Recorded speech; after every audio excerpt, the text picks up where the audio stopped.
I'm Chris Nance with the Northern California Ghostbusters. Today I'm going to be showing you how to put some fresh diffusers on those Haslab lenses. Unscrew everything, unplug everything, lid on its own.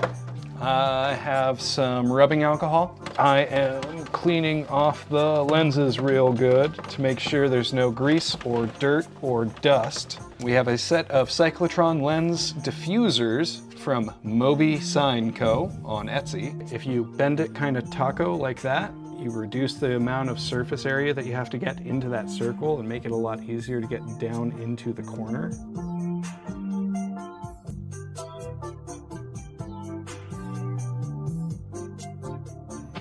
And that is how you install some lens diffusers.